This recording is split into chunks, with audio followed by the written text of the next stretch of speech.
Olá pessoal, tudo bem? Mais uma sessão de respostas aqui da nossa promoção Edilson Vitorelli Mito Concursos, perguntas e respostas do novo CPC. O Rafael Lima me pede para comentar sobre a polêmica das condições da ação no novo CPC.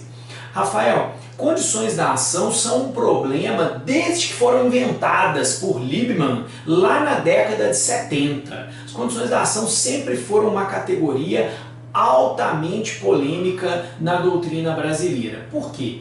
Porque as condições da ação são intermediárias entre pressupostos processuais e mérito. Elas são meio híbridas. A doutrina nunca concordou muito bem sobre em que ponto, em que local do espectro teórico a gente deve colocar essas condições da ação. Quando o velho CPC foi aprovado, você se lembra bem, nós tínhamos três condições da ação: a legitimidade das partes, o interesse de agir e a possibilidade jurídica do pedido. Essa terceira, então, era a mais polêmica das polêmicas. Muita gente dizia que essa condição da ação não existe, até porque o próprio Liebman, em edição subsequente de seu livro, ele que foi o inventor desse negócio, diz que de fato essa terceira condição da ação não existe. E aí manteve apenas duas: a legitimidade, ativa e passiva, e o interesse de agir. Isso é uma celeuma doutrinária sem solução há muitos anos. Há quem diga que condição da ação não existe. O professor Fred Didier Júnior, por exemplo, vai dizer que não existe condições da ação.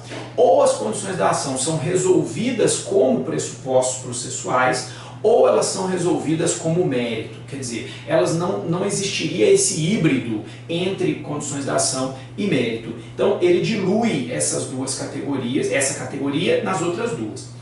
Há quem diga, entretanto, que as condições da ação existem e cumprem um papel.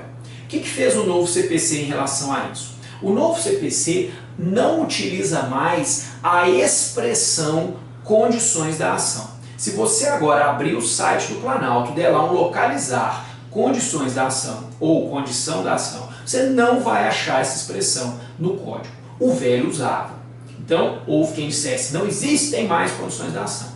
Entretanto, se você for lá no artigo 17, lá no artigo 17 está escrito: para demandar em juízo é preciso que o autor tenha legitimidade e interesse, demonstre legitimidade das partes e interesse. Quer dizer, é o conteúdo das condições da ação. Então, outros autores dizem: não mudou nada.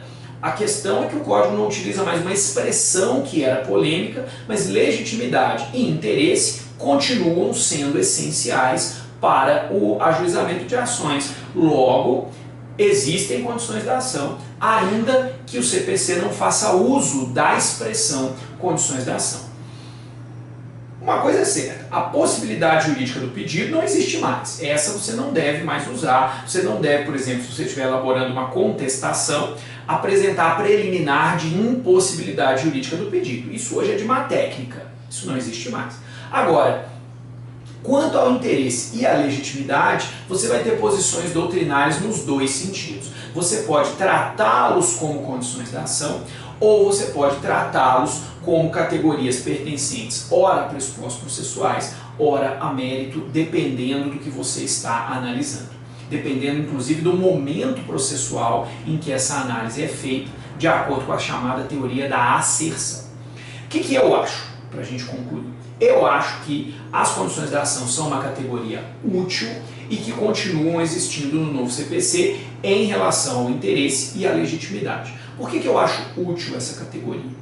Pelo seguinte: quando a gente analisa pressupostos processuais, a análise dos pressupostos processuais independe do direito material. Por exemplo, se eu analiso se as partes são capazes ou não são capazes, se elas têm ou não têm advogado, se existem ou não existem nulidades no processo, todo o rol de pressupostos processuais é passível de análise independentemente do direito material. Eu sempre digo aos meus alunos que se os pressupostos processuais fossem um verbo, eles seriam um verbo intransitivo, porque você não tem que perguntar em relação a quê. Ou o sujeito é capaz ou ele é incapaz. Não existe em relação aqui. Já as condições da ação, o interesse e a legitimidade são transitivos.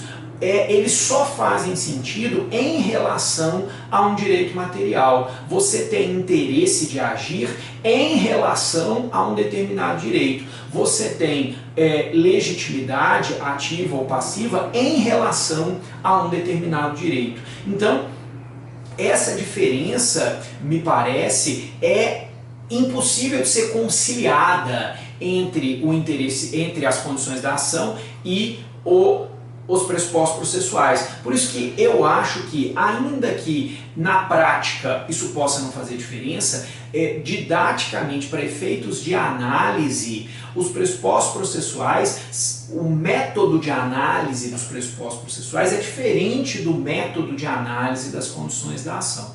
Por isso eu continuo separando interesse e legitimidade e continuo considerando-os como uma categoria à parte. Se você quiser, você pode continuar falando em falta de interesse de agir e ausência de legitimidade ativa ou passiva, sem falar em condições da ação. Porque o que é certo, sem sombra de dúvida, é que para demandar em juízo ainda é preciso ter interesse e ainda é preciso ter legitimidade. Para além disso, o que nós temos é debate acadêmico com pequena repercussão prática.